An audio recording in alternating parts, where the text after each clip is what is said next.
Hello friends, ഷെഫീനാസ് വ്ളോഗിലേക്ക് എല്ലാവർക്കും സ്വാഗതം. ഞാൻ ഇന്ന് പോകുന്നത് മൈസൂരേക്കാണ്. അപ്പോൾ ഞാൻ ഇപ്പോൾ ഉള്ളത് കൂർഗിലാണ്. കൂർഗിൽ നിന്ന് ഇങ്ങനെ ഡ്രൈവ് തുടങ്ങിയിട്ടേ ഉള്ളൂ. അപ്പോൾ എൻ്റെ ഇളയമാൻ്റെ വീട്ടിൽ പോയിട്ടുണ്ടായതാണ്. അപ്പോൾ തലേന്നേ പോയിന്. അപ്പോൾ പിറ്റേ ദിവസം വിചാരിച്ച് എന്തായാലും പിന്നെ മൈസൂരേക്ക് ഒന്ന് പോയാലോ എന്ന് വിചാരിച്ചു. അങ്ങനെ 10 മണിക്കായിട്ടാണ് തീരുമാനിക്കുന്നത് മൈസൂർ പോയാലോ എന്നുള്ളത്. അങ്ങനെ നമ്മൾ മൈസൂരേക്ക് പോയിക്കൊണ്ടിരിക്കുകയാണ്. അപ്പോൾ ബാംഗ്ലൂരെല്ലാം പോകുന്നവർക്ക് അറിയാം, നല്ല അടിപൊളി റോഡാണ്. കൂർഗിൽ നിന്ന് മൈസൂർ റോഡ് എന്ന് പറഞ്ഞാൽ സൂപ്പർ റോഡാണ്. അപ്പോൾ രണ്ട് ഭാഗത്തും നല്ല കൃഷികളും കാര്യങ്ങളെല്ലാം ആയിട്ട് അത് കാണാൻ തന്നെ ഒരു രസമാണ്. പിന്നെ ഇങ്ങനെ യാത്ര ചെയ്യുമ്പോൾ മനസ്സിലാവും നമുക്ക്, ഓരോ ഭാഗത്ത് പോകുമ്പോൾ ഇതെല്ലാം മനസ്സിലാകുക. ഇടയ്ക്ക് ആനനെല്ലാം കാണലുണ്ട്, പക്ഷേങ്കിൽ ഇപ്രാവശ്യം നമ്മൾ പോകുമ്പോൾ ആനനെയൊന്നും കണ്ടിട്ടില്ല കേട്ടോ. നമ്മൾ നല്ല മനോഹരമായിട്ട് പിന്നെ 10 മണിക്കാറ്റ വിട്ടിന്. അങ്ങനെ നമ്മൾ ഇപ്പോൾ ഒരു ഹോട്ടലിൻ്റെ അടുത്ത് എത്തിയാലും മലയാളം ബോർഡ് കണ്ട്. അപ്പോൾ വിചാരിച്ച് എന്തായാലും അവിടുന്ന് ഫുഡ് കഴിക്കാം. അപ്പോൾ അവിടുന്ന് ഫുഡ് കഴിച്ച് ഫുഡ് വലിയ ടേസ്റ്റൊന്നും ഇല്ല, ഒരു രസം ഉണ്ടായിട്ടില്ല. പപ്പടം ഉള്ളതുകൊണ്ട് ചോറുള്ളത് കൊണ്ടും അഡ്ജസ്റ്റ് ചെയ്തിട്ട് അങ്ങനെ ചോറ് തിന്ന് വലിയ രസമേ ഇല്ല. എന്നിട്ട് അങ്ങനെ നമ്മൾ മട്ടന്നൂരല്ല മൈസൂരെത്തി. മട്ടന്നൂരിന്നേ ഉള്ളൂ കേട്ടോ മനസ്സിൽ. അങ്ങനെ മൈസൂർ ഇങ്ങനെ ഓരോരോ സ്ഥലങ്ങളും കാര്യങ്ങളെല്ലാം കണ്ട് നമ്മൾ ആദ്യം തന്നെ പോകുന്നത് മൈസൂർ പാലസിലേക്കാണ്. അപ്പോൾ മൈസൂർ പാലസ് എന്ന് പറഞ്ഞാൽ എത്ര പ്രാവശ്യം കണ്ടാലും നമുക്ക് മതി വരില്ല, അങ്ങനത്തെ ഒരു സ്ഥലമാണ്. അപ്പോൾ മൈസൂർ റോഡും കാര്യങ്ങളെല്ലാം കണ്ട നല്ല മരങ്ങളെല്ലാം ആയിട്ട് നല്ല തണൽ മരങ്ങളും പിന്നെ റോഡ് തന്നെ കാണുമ്പോൾ ഒരു മൊഞ്ചന്നെയാണ്. അപ്പോൾ കർണാടക സംസ്ഥാനത്തിലെ ഏറ്റവും പ്രധാനപ്പെട്ട വിനോദസഞ്ചാര കേന്ദ്രങ്ങളിൽ ഒന്ന് തന്നെയാണ് മൈസൂർ കൊട്ടാരം എന്ന് പറയുന്നത്. അപ്പോൾ നമ്മൾ മൈസൂർ കൊട്ടാരത്തിലേക്ക് എത്തിയിരിക്കുകയാണ്. അപ്പോൾ അവിടെ ഇഷ്ടംപോലെ ആൾക്കാരുണ്ട് കേട്ടോ. എത്രയോ പിന്നെ 50 ലക്ഷം ആൾക്കാരാറ്റം വരുന്നുണ്ടെന്ന് തോന്നുന്നു. ഒരു ദിവസമല്ലേ, ഒരു വർഷത്തിൽ.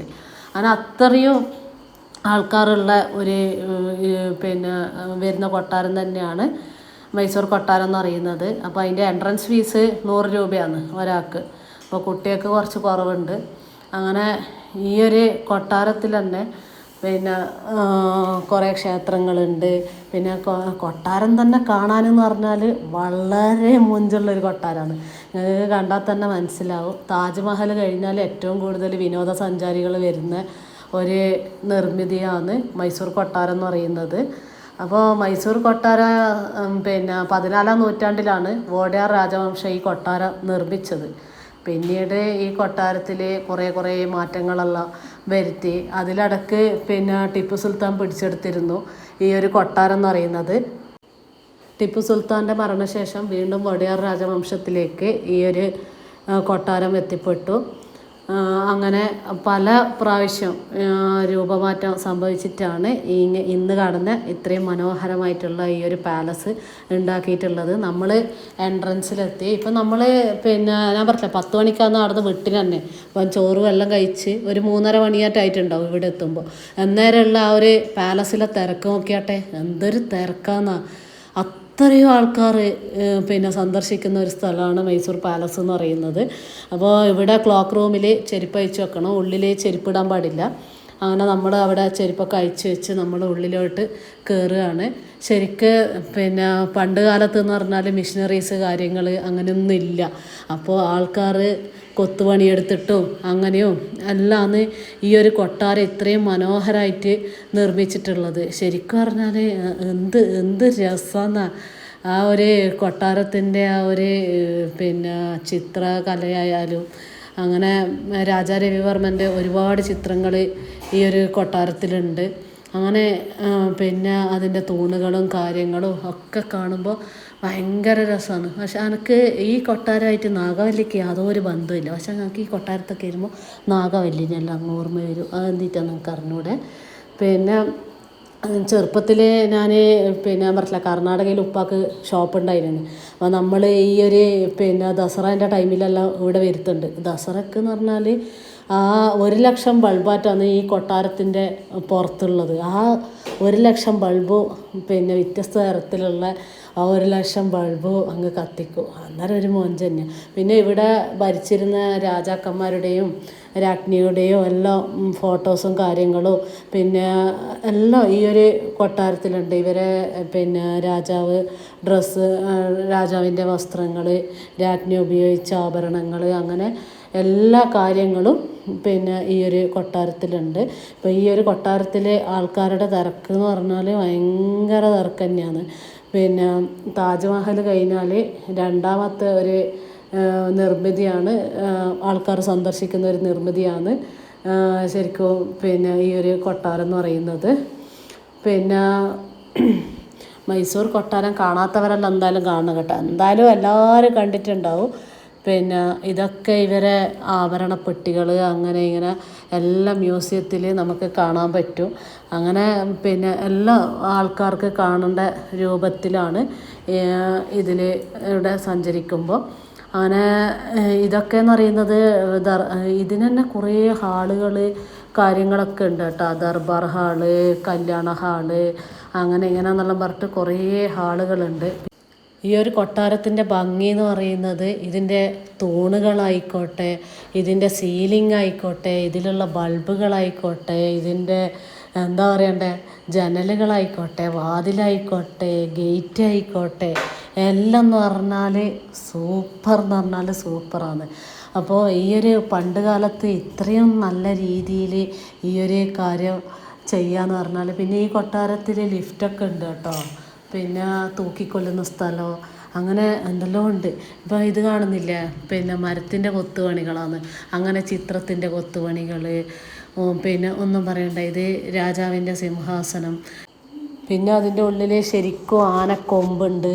അങ്ങനെ എന്താ പറയേണ്ടത്, കൊട്ടാരത്തിൻ്റെ ഉള്ളിൽ ഉള്ള പെയിൻറ്റിങ്സ്, പിന്നെ ആർച്ചുകൾ, മാർബിളിൻ്റെ മിനാരങ്ങൾ, രാജാവിൻ്റെ അഗ്നി ഉപയോഗിച്ച വേഷങ്ങൾ, പിന്നെ അവരുടെ ആഭരണങ്ങൾ, അവരുപയോഗിച്ച വാള്, അങ്ങനെ എന്താ പറയേണ്ടത്, പിന്നെ അത്രക്കും മനോഹരമായിട്ടുള്ള, അതായത് ഓരോന്നിനും ഓരോരോ പേരുകളെല്ലാം ഉണ്ട്. അതിനെ പറ്റിയിട്ട് എനിക്ക് അറിയില്ല. അപ്പോൾ ഈ ഒരു കൊട്ടാരത്തിൻ്റെ ഒരു മനോഹാരിത എന്ന് പറയുന്നത് അത്രയും പൊളിയാണ്. അപ്പോൾ അതുകൊണ്ടാണല്ലോ ഇത്രയും ആൾക്കാർ സന്ദർശിക്കാൻ വേണ്ടിയിട്ട് വരുന്നത്. അപ്പോൾ ഈ എപ്പം പോയാലും ഇല്ല, ഈ ഒരു പിന്നെ കൊട്ടാരം നോക്കി നിന്നു ഇതിൻ്റെ ആ ഒരു എത്ര പ്രാവശ്യം കണ്ടാലും പിന്നെയും പോകുമ്പോൾ എന്നാലിതിങ്ങനെ ഭയങ്കര രസം തന്നെ എന്നുള്ളത് നമ്മൾ പറഞ്ഞു. അത്രക്കും നല്ല എന്താ പറയുക ഒരു കൊട്ടാരമാണ്. പിന്നെ ഇതിൻ്റെ ഉള്ളിലെന്ന് പറഞ്ഞാൽ പിന്നെ കൊട്ടാര വളപ്പിൻ്റെ ഉള്ളിൽ ഏകദേശം 12ഓളം ക്ഷേത്രങ്ങളുണ്ട്. പിന്നെ അതിൻ്റെ ഉള്ളിൽ തന്നെ നിരവധി അമൂല്യങ്ങളായ പിന്നെ വസ്തുക്കൾ കൊട്ടാരത്തിൻ്റെ ഉള്ളിലുണ്ട്. അങ്ങനെ എല്ലാം കൊണ്ടെന്ന് പറയുന്നത് അത്രയോ എന്താ പറയുക. പിന്നെ ഇവരുടെയൊക്കെ പ്രതിമകൾ, അങ്ങനെ ഓരോ സ്ഥലത്തുനിന്ന് വേറൊരു ഹാളിലേക്ക് പോകുമ്പോൾ അത് വ്യത്യസ്തമായിരിക്കും. ഇതെല്ലാം കാണുമ്പോൾ എനിക്ക് ദേവലോകമല്ല ഓർമ്മ വരുന്നത്. അപ്പോൾ അത്രയ്ക്ക് രസം. നമ്മളിങ്ങനെ സിനിമയിലോ സീരിയലെല്ലാം കാണില്ല, അങ്ങനെയാണ് ഈ ഒരു സംഭവം എല്ലാം കാണുമ്പോൾ നമുക്ക് ഓർമ്മ വരുന്നത്. അപ്പോൾ നമ്മൾ പിന്നെ ഇങ്ങനെ ഒരു നേരിട്ട് കാണുമ്പോൾ ആ ഒരു രസം തന്നെയാണ്. പിന്നെ ഞാൻ പറഞ്ഞില്ല, നമ്മുടെ ചെറുപ്പം തൊട്ടിട്ടേ പോകുന്നൊരു സ്ഥലമാണ്. എത്ര പ്രാവശ്യം കണ്ടാലും മതിവരാത്ത പിന്നെ ഒരു സ്ഥലമാണ് മൈസൂർ എന്ന് പറയുന്നത്. അത്രയോ ഇഷ്ടമാണ്. അപ്പോൾ നിങ്ങൾ ആദ്യമായിട്ടാണ് എൻ്റെ ചാനൽ കാണുന്നതെങ്കിൽ എല്ലാവരും സബ്സ്ക്രൈബ് ചെയ്യുക, ലൈക്ക് ചെയ്യുക, ഷെയർ ചെയ്യുക, കമൻറ്റ് ചെയ്യുക. അപ്പോൾ എല്ലാവരും പിന്നെ സപ്പോർട്ട് ചെയ്യണം. അപ്പോൾ ഇങ്ങനെയുള്ള വീഡിയോകളൊക്കെ ഇനിയും ഇടും. അപ്പോൾ നിങ്ങൾ ഇത് കാണുന്നില്ല, ആ ഒരു ചുമരിൽ തന്നെ എന്തെല്ലാം വർക്കുകളും കാര്യങ്ങളും ആണ് ഉള്ളത്. പിന്നെ ആടുന്ന് ഇംഗ്ലീഷുകാരെ കണ്ടാൽ ഞാൻ എന്തായാലും ഇംഗ്ലീഷ് വർത്താനം പറയാം. എനിക്ക് മലയാളം അറിയുന്നവരോട് ഇംഗ്ലീഷ് അറിയാൻ എനിക്ക് മടിയാണ്. തെറ്റിപ്പോയിനെങ്കിലോ എന്നുള്ള ടെൻഷൻ എൻ്റെ മനസ്സിൻ്റെ ഉള്ളിൽ വരും. പക്ഷേ ഇംഗ്ലീഷുകാരോട് നല്ല വൃത്തിക്ക് ഇംഗ്ലീഷ് അറിയാം. ഞാൻ ഒരു പെണ്ണിനോട് പറഞ്ഞിട്ടുണ്ടായിരുന്നു, അവൾക്കെല്ലാം തിരിഞ്ഞ് ഞാൻ പറയുന്നത്. പിന്നെ അങ്ങനെ അവർക്കാണെങ്കിൽ ഒരു ഇതുമില്ല, നമ്മളടുത്ത് മനസ്സിലായ പോലെ അവർ തിരിച്ചു പറയും. നമ്മൾ ശരിക്കും പറഞ്ഞാൽ നമുക്ക് നടക്കാൻ വരെ കഴിയുന്നുണ്ടായിട്ടില്ല. അത്രക്കും ജനങ്ങളാണ് ഈ ഒരു പാലസ് കാണാൻ വേണ്ടിയിട്ട് ഓരോ ദിവസവും വരുന്നത് എന്നുള്ളത് ചിന്തിച്ച് നോക്കട്ടെ. അപ്പോൾ അത്രയും അല്ലേ പിന്നെ കൗതുകം ഉളവാക്കുന്നതും അതിൻ്റെ ബൾബും കാര്യങ്ങളും പിന്നെ ഈ എത്ര വർഷങ്ങൾക്ക് മുമ്പുള്ള കൊട്ടാരമാണിത്. അപ്പോൾ അതിൻ്റെ ആ ഒരു രൂപകൽപ്പന എന്ന് പറയുന്നത് തന്നെ ഭയങ്കര രസമാണ്. അങ്ങനെ നമ്മൾ ആ കൊട്ടാരത്തിൻ്റെ ഉള്ളിൽ നിന്ന് തിരിച്ചിറങ്ങുകയാണ്. അപ്പോൾ ഇതിൻ്റെ പുറം ഭാഗങ്ങളും എല്ലാം എന്ന് പറഞ്ഞാൽ ഒരു കൊട്ടാരം എന്നുള്ളത് നമ്മളെ മനസ്സിൽ നമ്മൾക്ക് ചിന്തിക്കുമ്പോൾ നമ്മളെ മനസ്സിൽ വരുന്ന ഒരു സംഭവം എന്ന് പറയുന്നത് മൈസൂർ പാലസ് തന്നെയാണ്. അപ്പം എൻ്റെ മനസ്സിൽ അങ്ങനെയാണ്. അത്രയും എന്താ പറയുക, ഞാൻ ഇങ്ങനത്തെ ഒരു സംഭവം ഞാൻ കണ്ടിട്ടില്ല. അപ്പോൾ ഇതിൻ്റെ പിന്നെ മുറ്റത്തായാലും അങ്ങനെ തന്നെയാണ്. ഇതിൻ്റെ ഗാർഡൻ എന്ന് പറയുന്നത് വളരെ മനോഹരമാണ്. അങ്ങനെ ഇതിന് കുറേ ഗേറ്റുകളുണ്ട്. ഇപ്പോൾ മെയിൻ ഗേറ്റിലൂടെ നമുക്ക് പിന്നെ പ്രവേശനം അനുവദനീയമല്ല. അപ്പോൾ നമ്മൾ വേറൊരു ഗേറ്റിലൂടെയാണ് ഇതിലൂടെ കയറുന്നത്. അപ്പോൾ അങ്ങനെ എന്തുകൊണ്ടും പിന്നെ എന്താ പറയുക, അതിൻ്റെ പരിസരമായിക്കോട്ടെ, പിന്നെ അതിൻ്റെ ഗാർഡൻ ആയിക്കോട്ടെ, ഗേറ്റ് ആയിക്കോട്ടെ, കൊട്ടാരമായിക്കോട്ടെ, റൂമായിക്കോട്ടെ, എല്ലാം പൊടിയാണ്. ഞാൻ വിചാരിക്കും ഈ പിന്നെ രാജാക്കന്മാരെല്ലാം ഇതെല്ലാം കണ്ടിട്ട് തീരുന്നുണ്ടോടി എന്താ ചോദിച്ചാൽ അത്രക്കും വലിയൊരു കൊട്ടാരമല്ലേ. എന്തൊരു രസമാണ് കാണാൻ തന്നെ. അപ്പോൾ അന്ന് അവിടെ താമസിച്ചവർക്കുള്ള ആ ഒരു ഇതെന്തായിരിക്കും എന്നുള്ള വിചാരിച്ചോ മനസ്സിൽ. നമ്മൾ അന്നേരം രാജാവിൻ്റെ അക്കലായ മയ്യേനും എന്നുള്ള വിചാരിച്ചോ.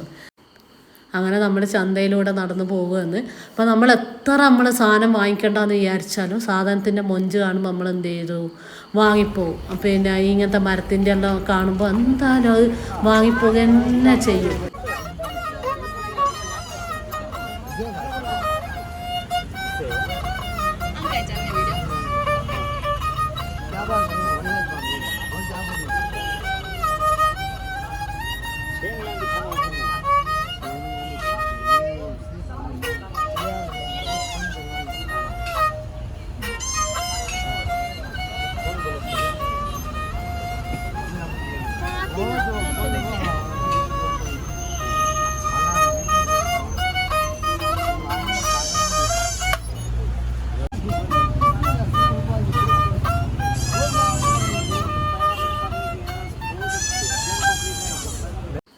അങ്ങനെ അയാളെ മ്യൂസിക് കേട്ടിട്ട് കുറച്ച് സമയം നിന്നുപോയി. പിന്നെ കുട്ടികൾ പിന്നെ ഇങ്ങനത്തെ എൻ്റെ മോൾക്ക് ഭയങ്കര ഇഷ്ടം ഇങ്ങനത്തെ കമ്മൽ അത് ഇത് എന്നെല്ലാം പറഞ്ഞിട്ട് അതിൻ്റെ കുറേ നോക്കിയിന്. എന്തെങ്കിലും വാങ്ങിനാന്നൊന്നും എനിക്ക് ഓർമ്മയില്ല കേട്ടോ. അങ്ങനെ പിന്നെ എന്തായാലും വാങ്ങിക്കാണ്ടിരിക്കില്ല. നമ്മളങ്ങനെ കാറ് പാർക്ക് ചെയ്തെടുത്തുനിന്ന് കാറ് കണ്ടുപിടിക്കാൻ വേണ്ടിയിട്ട് പോകുന്നതാണ്. അപ്പോൾ പിന്നെ ഇനി അടുത്തത് നമ്മൾ പോകുന്നത് പിന്നെ വൃന്ദാവൻ ഗാർഡനിലേക്കാണ്. അപ്പോൾ ഏകദേശം സമയം വൈകുന്നേരം ആയിന്, ഒരു 4:30-5 മണി ആയിനെന്നാണ് എനിക്ക് തോന്നുന്നത്. അപ്പോൾ നമ്മൾ പിന്നെ വൃന്ദാവൻ ഗാർഡനിലേക്ക് പോകുന്നതാണ്. അപ്പോൾ ഇവിടുന്ന് കുറച്ച് ദൂരമുണ്ട്. അപ്പോൾ 5 മണി കഴിഞ്ഞാൽ ഇങ്ങനെയുള്ള വൃന്ദാവൻ ഗാർഡന് നൈറ്റ് ഓപ്പണാണ്. പിന്നെ നമ്മളെ കുറേ കാര്യങ്ങൾ പിന്നെ കാണാനുണ്ട്. അതായത് ശ്രീരംഗപട്ടണം അങ്ങനെയുള്ള കാര്യങ്ങളെല്ലാം. അപ്പോൾ അതൊന്നും നമുക്ക് കാണാൻ വേണ്ടി പറ്റിയില്ല. നമ്മൾ 10 മണിക്കല്ല തീരുമാനിക്കുന്നു പോകണമെന്ന് തന്നെ. എന്നാലും പിന്നെ എങ്ങനെയാണ് കാണുക. അങ്ങനെ നമ്മൾ വിചാരിച്ച് ഏതായാലും വൃന്ദാവൻ ഗാർഡൻ കൂടി കണ്ടിട്ട് തിരിച്ചു പോകാമെന്ന് വിചാരിച്ച്. അപ്പോൾ ഓക്കെ, താങ്ക് യു, ബായ്.